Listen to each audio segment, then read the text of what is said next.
Well, hi, everybody. I'm Larry Jacobs. This is Pre-K-12 Education Talk Radio on the 15th of June, 2023. We're going to be talking about AI today and its impact on education with Ryan Graham, who is the Chief Technology Officer over at our good friends at Texthelp. And Texthelp, it sounds like a commercial, what I'm going to say yet, builds inclusive classrooms with their technology and tools, okay? And now they got the additional situation of building AI into that over the next few years, like everybody else is going to be doing. They're going to be at ISTE. I think they're going to be at ISTE. I'll talk to Ryan about that in just a second. Okay, you'll be able to see them if you're going to ISTE in Philadelphia. Okay, and then we'll see what happens. So I'm Larry Jacobs. This is good stuff. We're going to archive the show over at ace-ed.org. And ace-ed.org is the home website of our American Consortium for Equity and Education. Everything is free over there. Our magazine, Equity and Access, good issue up there we put up last week, which is absolutely excellent. Okay, all the information about our awards program, the nominations are open until September, but why wait? Okay, check it out. There's an icon that says awards, and of course, every podcast is over there as well. Plus a ton of other information. Everything's free over there. Check out over at ace-ed.org. We got a lot of categories, new categories for the awards nominations, the Excellence in Equity Awards. It's good stuff, and a lot of companies participate, a lot of educators participate, a lot of schools participate. It's really good stuff, okay? We love to honor the people who are working so hard for equity and access, and I certainly hope Texthelp participates this year, and we'll find out. Ryan, how you doing? It's Larry here. Hi, Larry. I'm doing very well. How are you? I am fine, as a matter of fact, on this beautiful day. You're overseas. Where are you today? Are you in Ireland today? I am indeed. I am in Ireland today, Larry. And for once, it's actually beautiful here as well. We're having some very unseasonable sunny weather, so it's fantastic over here too. Right. Well, I can't believe for once I have this glorious picture of Ireland, always sunny and green, the Emerald Isle. Okay, this can't be the first time that ever happened. It's always green, Larry. It's always green, but very rarely sunny. Oh. Where are you? In Belfast? Where are you today? In Belfast? Yeah, I'm just outside of Belfast in the office actually today, in the Texthelp offices, which are based just outside of Belfast in Northern Ireland. And Ryan, like everybody else, I love your accent, and you're thinking to yourself, what accent? Okay, it's just so perfect. I love it. I'm glad to hear it. I'm definitely very aware of the Northern Irish accent. Are you going to come to ISTE in Philadelphia? Are you flying across? We're going to be there. Texthelp's going to be there, and I'm flying over to Philadelphia. I'm really looking forward to it, Larry. And I think it's going to be a great show this year. We're very much looking forward to going over there and speaking to all the other educators and other firms that are going to be there as well. You're going to have a great time. And actually, you can make more money if you just stand outside the convention center with a sign that says, I'll talk to you for 5 minutes with an Irish accent for $5. You'll make a fortune. That's good information, Larry. I might take you up on that. Check it out. I'm telling you, everybody loves that. You know, it's just great. Okay, Ryan, Chief Technology Officer. You're going to go to ISTE. Everybody can check out texthelp.com. Okay, and I'll ask you this. Let me start this. What are you bringing to ISTE that's new, if you want to talk about that? And one of the things you might want to talk about, we're going to get into a big discussion of this, is now that you're now that AI is in vogue, okay, and you're Chief Technology Officer, you've got to be thinking of putting these things together. So just talk about how all this impacts and what you're doing at ISTE, that kind of stuff. Yeah, absolutely, Larry. I mean, AI is the words or the abbreviation on everybody's lips these days.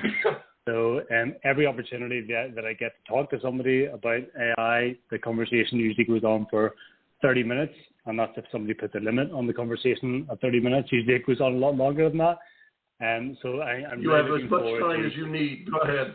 Oh, that's good. That's good. So I'm really looking forward to getting to talk to people at ISTE about how they see AI in education, because I think it's AI in technology in general is one thing, but I really do feel that AI in education is a completely different paradigm entirely. Yeah, it's got lots of different nuances. It's got lots of different opportunities, and there are risks. And for me, one of the things I always talk to people about with AI is that I think people are focusing on the risks a little bit too much at the minute. I mean, there definitely are risks there, but there are huge opportunities for an education sector that is stretched razor thin in terms of time, in terms of budget, and resources for our kids and for our students. So I'm really, really eager to sort of show everybody the opportunities that we can have with AI and how at Texthelp we're going to be bringing that to the market over the next couple of months. In what form? How do you see it as CTO? What do you see happening? Again, and talk about the Texthelp products, okay, and how this is and I have to say, Ryan, a lot of the Texthelp stuff. I mean, there's got to be some form of AI already in there, okay? But now that everybody knows the term and is starting to understand it a little bit better, the layman like myself doesn't understand it really well. Okay, how do you put AI, it's artificial intelligence, into what you've already done with Texthelp? And a lot of Texthelp, in my opinion, okay, already has some good AI stuff in there. We just didn't call it AI. Help me out on all this with the definitions and all that sort of thing. Yeah, how do you see it? Really good point. Really good point, Larry. I mean, AI is first of all, it's a really fuzzy term, and that people sort of define a little bit differently. But in my opinion, basically, it's the ability for a machine or a computer to do the same tasks that maybe a human would.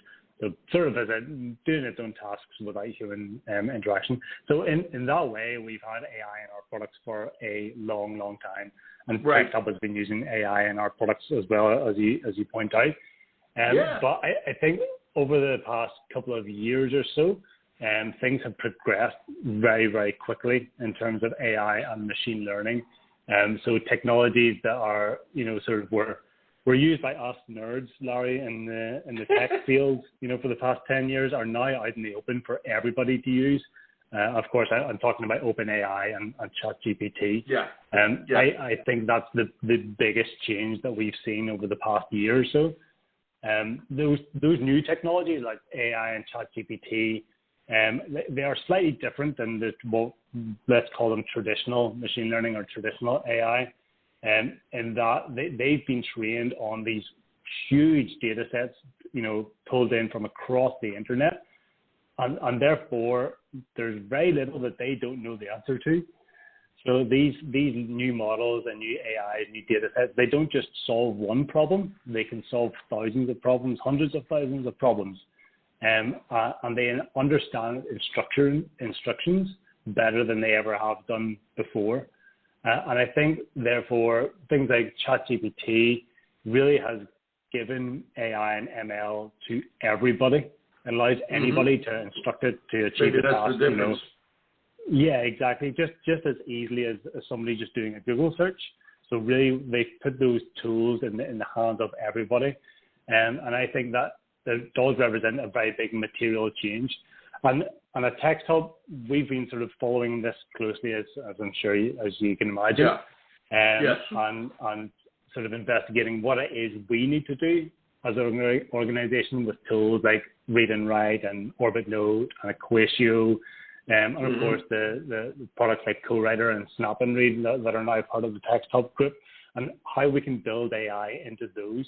And the first question wasn't, what are we going to do with AI to put it into the products? The first question we asked ourselves at Texthelp is, how do we get AI into the products in a safe manner, a safe and secure manner? Because I think tools like ChatGPT and OpenAI in particular are at a very early stage. There are some things that they still need to figure out, and even in the words of the OpenAI CEO themselves, these tools were never built with students in mind. They were trained on the entire of the internet, and therefore they have great bits of information in them. But on the flip side of that, they have also information that you don't want students to see, that you don't want students to have access to. So that's the first thing that we've been working on, is actually creating our own systems on top of these models to implement some safeguarding rules for our customers, who are primarily students, and making sure that we sort of take into account safety, privacy issues for students, and making sure that they're able to use and get all the benefits of AI, but without those risks of safety and privacy as well. So Ryan, I got to ask you. Let me interrupt for a second. Yeah, you guys talk to educators all the time, all right? And again, I want to emphasize that building an inclusive classroom. This is stuff you've been doing for years, and you've been using computers for years, computer machine thinking to make this happen. Equatio is a classic example of this. Okay, so you again, we may not have called it AI, but since ChatGPT came out, all of a sudden that phrase is in vogue. Okay, but I'm a layman, like 99% of the world. You're not. Okay, you're the CTO of a technical company. Okay, and where are we? I see AI as just birthing out of the egg. Okay, you're much further along on that. Okay, and it's gonna grow fast like a monster in a horror movie. You know, it just starts like an alien. He starts off as 2 inches big, and then the next scene he's 40 feet tall. All right, and that's kind of, I don't mean to make that comparison because I think AI may be more helpful than alien. Okay, at least I hope so. All right, so my point is, okay, what can we do with this thing? Where are we going to take this thing? What do we, you know what I mean? Where, in your mind, where are we? Okay, and how does it incorporate into what you guys are doing? And I know it's kind of the same repetitive question. Okay, but you're obviously thinking ahead. You're like a jet pilot. You got to be thinking 20 miles ahead of the plane, 100 miles ahead of the plane, because you're there in 2 seconds. All right, and that's kind of what I'm thinking of. What do you, and maybe a better way to say, what are you expecting to happen at ISTE? Okay, what kind of questions are going to come down from the CTOs of the school districts? Maybe that's a better way to put it.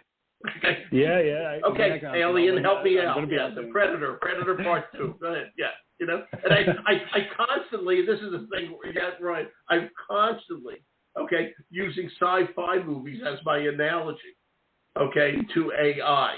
Terminator 3, 2001: A Space Odyssey, Predator, Alien. This is the constant analogy that keeps popping into my head. And none of those had really happy endings.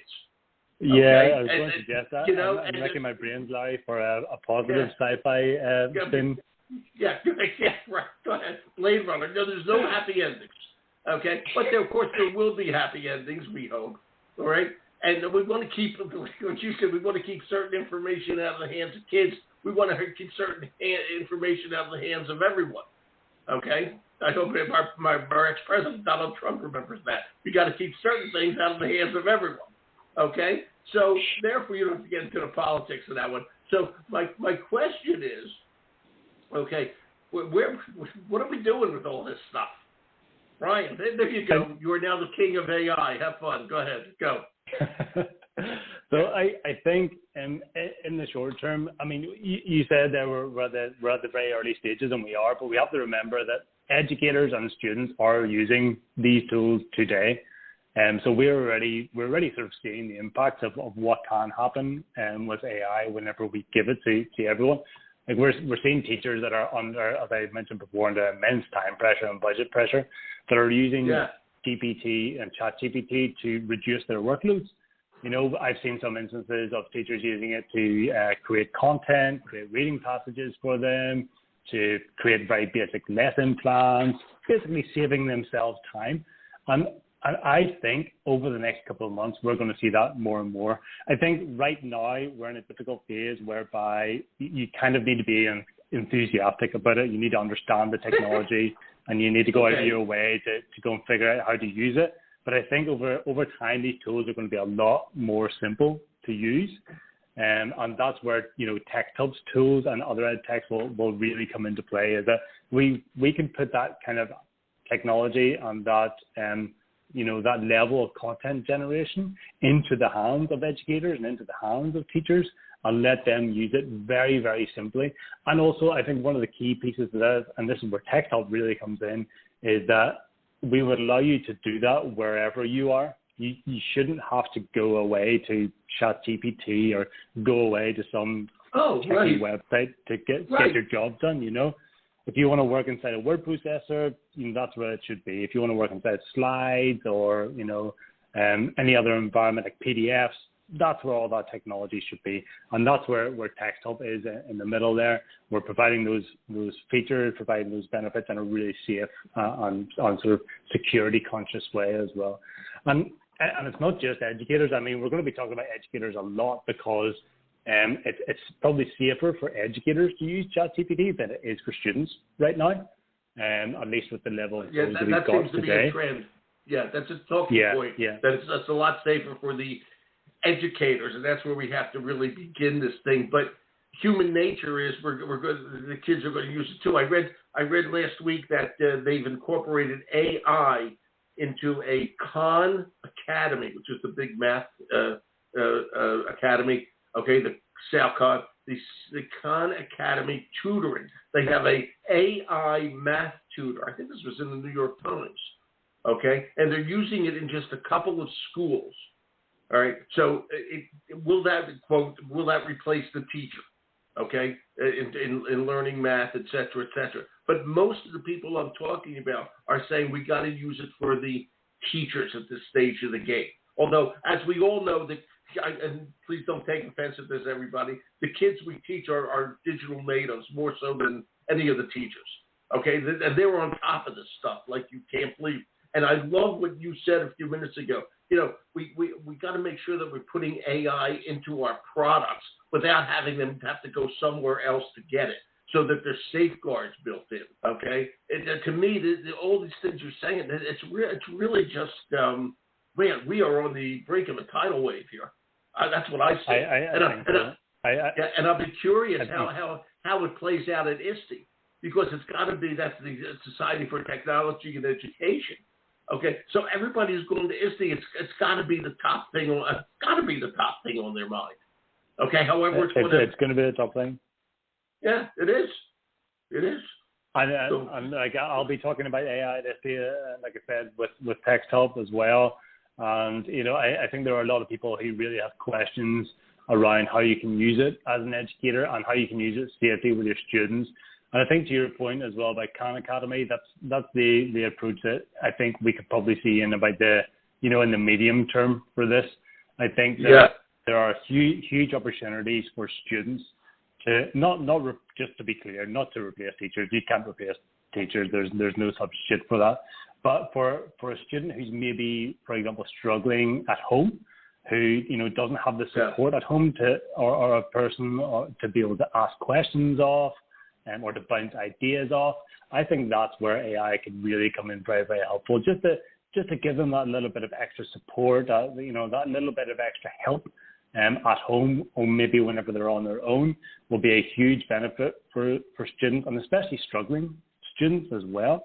You know, students who maybe have like dyslexia, for example, hugely benefit from this kind of technology that allows them to understand content a little bit better, and to simplify content, make content easier to read. And really we think in the sort of medium term with AI, I think rather than it sort of replacing what we're doing already, I actually think it's probably going to accelerate educators using technology and using digital materials in the future as well. So we're going to see a lot more people creating documents, sending home digital worksheets, doing digital worksheets, and that is really going to increase the amount of people doing that. And therefore, the students who have difficulty understanding that text are going to need even more help than they did before. They're going to need, their screen reader, text-to-speech to be able to understand that content. They're going to need to be able to, use word prediction and similar tools to be able to respond back to their teachers in that content. And that's where I really see assistive technology tools like what we provide at Texthelp really coming into play, and using AI to help those students who are struggling and really transform the way that they interact with their computers and their devices on a daily basis.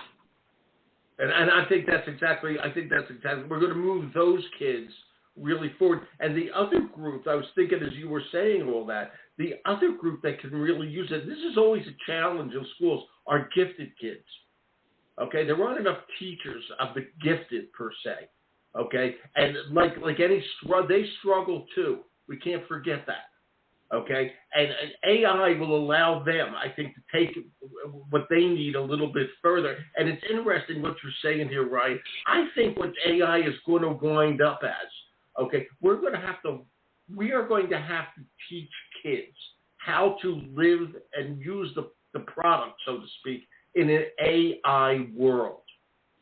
Okay, we don't have to teach them the War of 1812 anymore. We have to teach them how to live in the digital world they live in with artificial intelligence and how to use information like that. Okay, but they know we teach them how to where the information is and how to use it. It's how to use the tools, not so much the answers. I always like to say with AI, maybe we got to teach them what questions to ask, rather what answers to expect. Okay, I think maybe that's the way we're going to use it. Yeah, that's a really good point. I mean, I know in schools right now they teach students today, how to Google for something, how do you search for something, because Googling for something is a skill in of itself. And on the same way, I think asking an AI an appropriate question is going to be a skill in the future as well. Yeah. And I also want to go back to your point that you said about, kids, gifted kids who are maybe, ahead of the rest of the kids in their class. And I think this is where AI can really excel whenever it's generating content, is creating personalized learning experiences for kids. Mm-hmm. Yeah. I mean, a teacher today, because they don't have the time and they don't have the resources to create 30 different worksheets for the 30 kids in their class, And with AI, they could easily say, let's today discuss about animals in the Arctic. And from that one topic, they could use AI to produce 30 different worksheets at 30 different levels, a level that maybe stretches the kids who are at the top of the class, a worksheet that maybe, simplifies things for those at the bottom of the class so that they can really understand it. And then they have that equity for the rest of the people in their class. You don't have, your reading group A does this simple version, reading group B does this slightly more complex version, and the teacher is not only having to manage multiple pieces of work, but there's kids in the class looking over their shoulder and thinking, why is that person doing different things than me? And I think that AI can really create a good amount of equity in a classroom and support both those, as you say, at either end of the sort of learning scale. Yeah, it's so important. I'm up on your website, which is everybody is texthelp.com. Okay, and one of the key things that you put up here, not you, but the company, is minimize teacher workload. All right, and this is another factor. It's in Ireland and everywhere here. Certainly in the U.S., we've got a real teacher retention problem. We've got a real teacher shortage problem. All right. And we're going to have to use the machines, okay, to do what teachers used to do. Okay. Now, of course, we're not going to get rid of teachers. That's not my point. But we've got to use the teachers to take a less teachers, okay, and give kids everything they need. And when you just said, you got 30 different kids in the class, you can create in 10 minutes, if I may, 30 different worksheets, all on the same subject. Okay, and that's what the AI allows you to do. It's really going to be a huge jump, because to minimize teacher workload these days in a time when we have a minimal amount of teachers and it's getting worse is incredibly important. And also, I have to say, it makes teachers' lives easier. All right, and that really helps. If you can give teachers a easy sense of satisfaction, all right, that they're really getting the job done using machines to do it if you have to help them along. That's where we have to go. It's a different world out there. I'm ranting here. Am I right? What do you think, Ryan?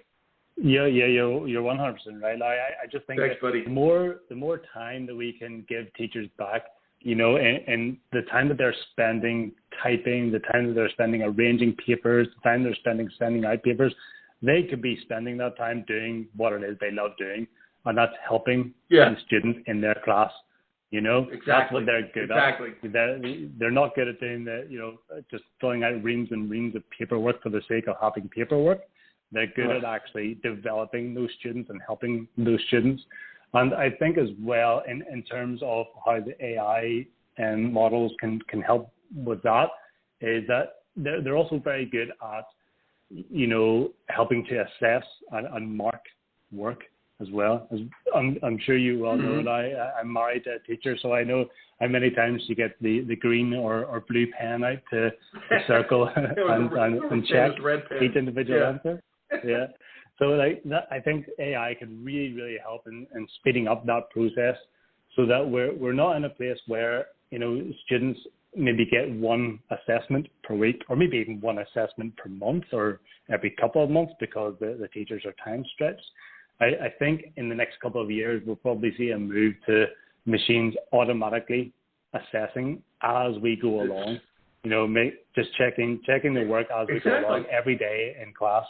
And then probably we might see more of a shift towards less homework, because we've got tutors in these AI models helping kids at home, and then perhaps move more of a shift towards seeing exams towards the end of the year, just to validate the learning. Because at the end of the day, we still need kids to learn. We don't want kids to use the AI for everything and just replace everything that they do.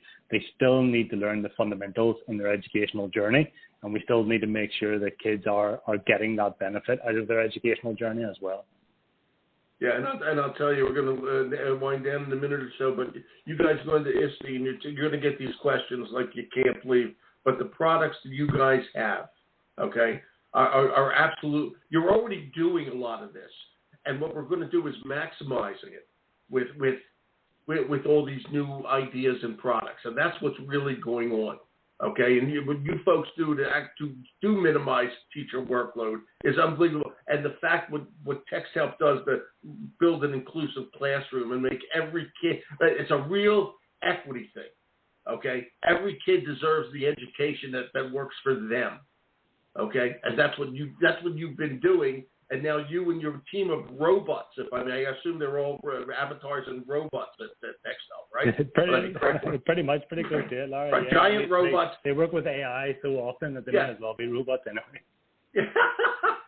Giant robots walking around suburban Belfast, okay, just thinking all day. Okay, that's what it's all about. Okay, hey, my friend, have a safe trip to Philadelphia. Okay, just enjoy the city.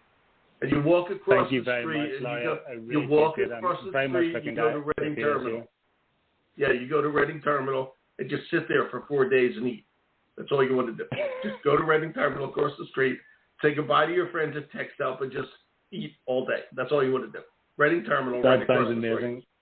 Sounds amazing. All right. And just before I go as well, I'd just like to mention that we also have a back to school virtual conference coming up on August the 2nd and the 3rd. It's going to be all about AI, and it's going to be called Guide to the Future, Lessons from the Education Time Machine. So it should be a really interesting talk. How's that going to manifest? Is that a live conference, or are you doing it virtual? What is that? We're going to do it virtual live because listen, I'm going to tell you, Ryan, and I hope the gang is listening. Okay, we can do another podcast in August or late July around that if you want to. Yeah, that would be amazing, Larry. I would love to. It's a running joke at Texthelp that as soon as anybody says AI, that's it. Ryan's already on board. What I'll do is I'll raise the gang today. Okay, we'll set up another podcast, and I'll include you in that email. Okay, you can nag them to death. Sounds fantastic. All right. And when is this? When's this going to be? Do you know what date? This is going to be on August the 2nd and August the 3rd. Okay, we'll do something the very last week of July just to get people previewed in. Okay, I'll make sure I write that today. Brilliant. All right. Thanks, buddy. Safe trip. Listen, thank you very much, Larry. Good talk. Okay. Thank you. Okay, think steak sandwich. Just go right across the street to Reading Terminal. Just eat steak sandwiches all week. That's all you have to do. I've got it. Okay, it's a very simple show. All right, thanks. Take care, Ryan. Bye-bye. Thanks, Larry. You're welcome. Okay.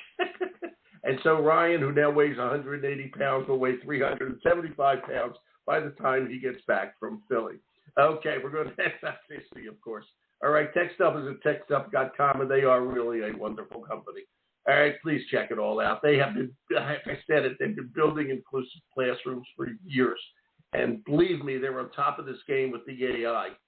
All right, and, you know, aside from giant monsters taking over the earth, okay, this should be a really great boon for education. We have to think of it that way. And for education, not only for students, but for teachers. Okay, check out what we do over at ace-ed.org. Everything's free over there for you. I'm Larry Jacobs, Pre-K-12 Education Talk Radio. Thanks for listening.